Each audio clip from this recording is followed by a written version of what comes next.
আসসালামু আলাইকুম রহমতুল্লাহি ওবরাকাতু। বন্ধুরা, টিএম বাংলা চ্যানেলে আপনাকে স্বাগতম। বন্ধুরা, সবাই কেমন আছেন? আশা করি আল্লাহর রহমতে ভালো এবং সুস্থ আছেন। আমিও আপনাদের দোয়া এবং আল্লাহর অশেষ রহমতে ভালো এবং সুস্থ আছি।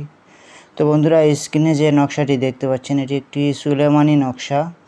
এটি খুবই পাওয়ারফুল এবং খুবই পরীক্ষিত একটি নকশা। এটি খুবই কার্যকরী একটি নকশা। এটি আমার পরীক্ষা করা একটি নকশা। এই নকশাটি কী কাজে লাগে আমি আপনাদেরকে বলে দেই। এই নকশাটি দিয়ে আপনি আপনার ভালোবাসার মানুষকে প্রেমে পাগল করতে পারবেন এবং কি সে আপনার জন্য অস্থির হয়ে যাবে এবং কি সে আপনার জন্য দেওয়ানা হয়ে যাবে, এমন একটি পরীক্ষিত একটি নকশা। এটি হচ্ছে গিয়ে সুলেমানি নকশা। তো সুলেমানি নকশা লেখার ক্ষেত্রে কিছু চাইল আছে, কিছু নিয়ম আছে। তো সেই নিয়ম অনুযায়ী যদি আপনি লিখতে পারেন, আপনি যে ব্যক্তির জন্য এটি করবেন সে ব্যক্তি আপনার গোলাম হয়ে যাবে।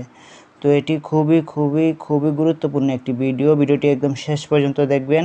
টেনে টেনে কেটে কেটে দেখবেন না, তাহলে কিছুই বুঝতে পারবেন না। উল্টাপাল্টা কাজ করলে কাজে ফল পাবেন না। আর অবশ্যই এটি খেয়াল রাখবেন, জায়েজ কাজে ব্যবহার করার জন্য, না জায়েজ কাজে কাউকে ক্ষতি করার জন্য ব্যবহার করবেন না। এটি আমার অনুরোধ।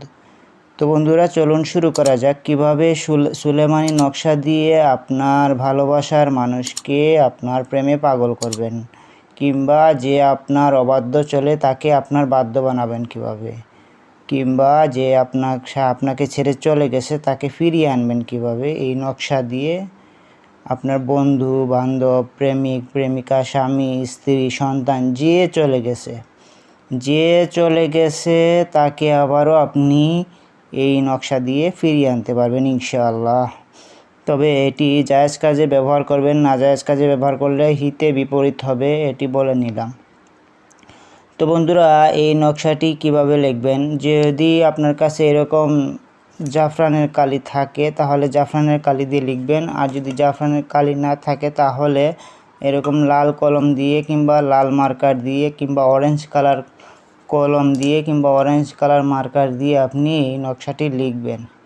নকশাটি লেখার আগে 7 বার অথবা 3 বার দুরূদ শরীফ পাঠ করে নেবেন, পাক পবিত্র হয়ে নেবেন, অজু করে লিখবেন নকশাটি। এবং নকশাটি লেখার সময় হচ্ছে শুক্রবার ফজরের নামাজের পর এই নকশাটি লিখতে হবে।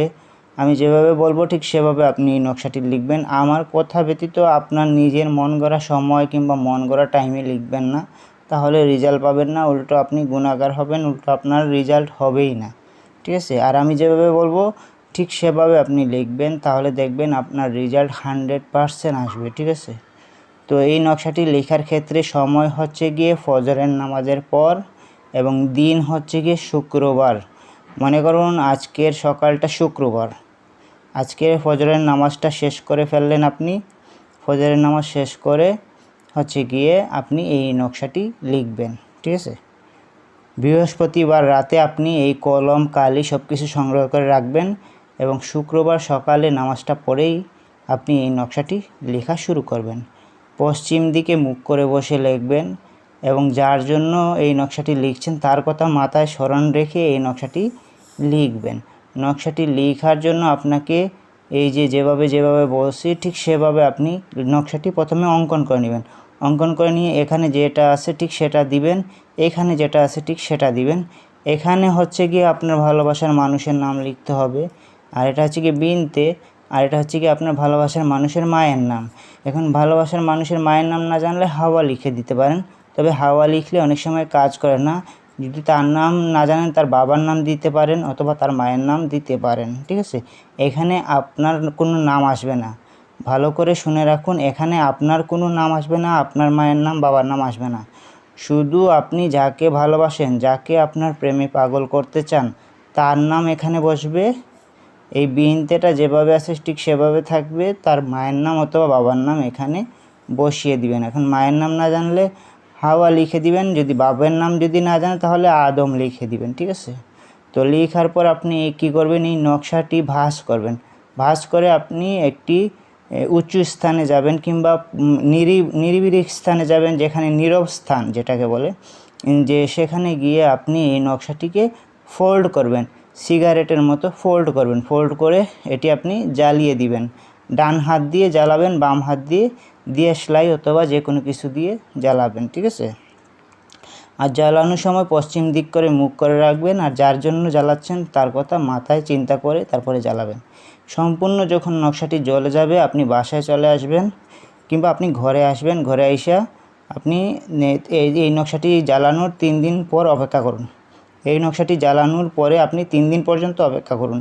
3 দিনের মধ্যে ইনশাআল্লাহ যে আপনাকে ছেড়ে চলে গেছে সে কুকুরের মতো ফিরে আসবে আপনার কাছে। এটি অবশ্যই পরীক্ষিত একটি নকশা। আমি বারবার রিকোয়েস্ট করছি এটি নাজায়েজ কাজে ব্যবহার করবেন না, তাহলে হিতে বিপরীত হবে। অবশ্যই যদি কেউ আপনাকে ধোঁকা দিয়ে চলে যায়, অবশ্যই যদি আপনি কাউকে বিয়ে করতে চান, অবশ্যই যদি আপনার স্বামী চলে যায়, অবশ্যই যদি আপনার স্ত্রী চলে যায়, তাহলে সেই ক্ষেত্রে আপনি এটি ব্যবহার করবেন। তাছাড়া অযথা কাউকে আপনি বশ করে এনে কষ্ট দিবেন কিংবা আপনি কাউকে ক্ষতি করতে চান, আপনার নিয়তের মালিক আল্লাহ, ঠিক আছে? আপনি কোন উদ্দেশ্যে কার জন্য কি করতেছেন সেটা সব কিছু জানে আল্লাহ জানে, ঠিক আছে? তো এটি আপনি কাজ করার সময় অবশ্যই দেখে শুনে বুঝে কাজ করবেন। অযথা কাউকে কষ্ট দেওয়ার জন্য কাজ করবেন না, তাহলে আপনি গুনাহগার হবেন, সাথে সাথে আমিও গুনাহগার হব। তো বন্ধুরা, এই হচ্ছে কি জাফরানের কালি। যদি জাফরানের কালি না পান তাহলে আপনি কি করবেন, হচ্ছে গিয়ে লাল কলমের কালি অথবা অরেঞ্জ কালার কলমের কালি দিয়ে আপনি এই নকশাটি লিখবেন। আর নকশাটি লেখার ক্ষেত্রে অবশ্যই ভালোবাসার মানুষের কথা স্মরণ রাখবেন, আর অবশ্যই পাক পবিত্র হয়ে নকশাটি লিখবেন। নকশাটি ভালো করে দেখুন। এটি হচ্ছে গিয়ে সুলেমানি একটি নকশা। তো এটি আমার কিতাব থেকে দিয়েছি। এরকম আরও অনেক নকশা আছে আপনাদের ভালোবাসার মানুষের জন্য, আপনি এটি প্রয়োগ করতে পারেন। হ্যাঁ, এখন কথা হচ্ছে গিয়ে যদি একটি নকশা লিখলেন, লিখে কাজ করলেন, ঠিক আছে, কাজ করার পর রেজাল্ট না পান তাহলে আবারও আরেক শুক্রবারে এটি আপনি পরীক্ষা করে দেখতে পারেন, কারণ অনেক সময় মানুষের ভুল হয়ে যায়। আর আরেকটি ইম্পর্টেন্ট কথা হচ্ছে গিয়ে নাম, যে এই যে নামগুলো দেখতে পাচ্ছেন, নামগুলো চেষ্টা করবেন আরবিতে লেখার জন্য, কারণ নকশা হচ্ছে আরবি আর আপনি নাম লিখলেন বাংলায়, ঠিক আছে? আপনার ভালোবাসার মানুষের নাম এখানেও আরবিতে আসবে আর এখানে তার মায়ের নাম অথবা বাবার নাম এটাও আরবিতে আসবে, ঠিক আছে? এখন আপনি যদি আরবি না জানেন বাংলাতেও লিখতে পারেন, তবে বাংলাতে লিখলে অনেক সময় কাজ করে না। তো ভাই অনেকে বলে যে ভাই আমরা তো আরবি জানি না, কিভাবে আরবি নাম লিখব? তো সেক্ষেত্রে হচ্ছে কি গুগলে যাবেন, গুগলে গিয়ে লিখবেন আপনি বাংলা টু আরবি কিংবা ইংলিশ টু আরবি লিখবেন। তো আপনার ভালোবাসার মানুষের নাম বাংলাতে দিবেন, সেটা আরবি হয়ে আপনাকে দেখাবে যে আরবিতে এইভাবে এভাবে নাম আসে, ঠিক আছে? আপনি চেষ্টা করবেন যাতে আপনি যদি আরবি জানেন তবে আরবিতে লিখবেন, না হলে গুগলের মাধ্যমে সাহায্য নিতে পারেন, না হলে অন্য কোনো হুজুর কিংবা আপনার পরিচিত কারোর মাধ্যমে নামটা লেখাই আনবেন, ঠিক আছে? নামটা লেখাই আইনা ঠিক হুবহু কপি আপনি এখানে আর এখানে বসাইয়া দিবেন, ঠিক আছে বন্ধুরা? তো নামটি লেখার পর এই নকশাটি আপনি কি করবেন, যদি পারেন তাহলে সুগন্ধি তেল দিয়ে জ্বালাবেন, না হলে এমনি জ্বালিয়ে দিবেন। পশ্চিম দিকে মুখ করে জ্বালাবেন, পশ্চিম দিকে মুখ করে লিখবেন এবং ফজরের পরে এটি লিখতে হবে।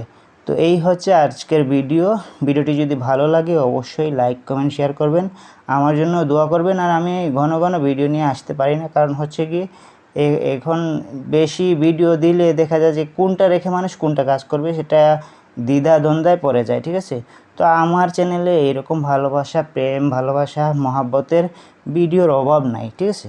200 থেকে 250 ভিডিও দিয়েছি। তো আমি চিন্তা করেছি যে এখন থেকে আর বেশি ভিডিও দিব না, অল্প অল্প ভিডিও দিব, প্রতি 10 দিন 20 দিন পর পর একটি ভিডিও দিব। তো সবাই আমার জন্য দোয়া করবেন, আমার সাথে থাকবেন, আমার চ্যানেলটি সাবস্ক্রাইব করে নেবেন। যারা এখনও আমার চ্যানেলটি সাবস্ক্রাইব করেননি সাবস্ক্রাইব করে নেবেন। ইনশাআল্লাহ আরও আগামীতে ভিডিও নিয়ে হাজির হব। আসসালামু আলাইকুম রহমতুল্লাহ।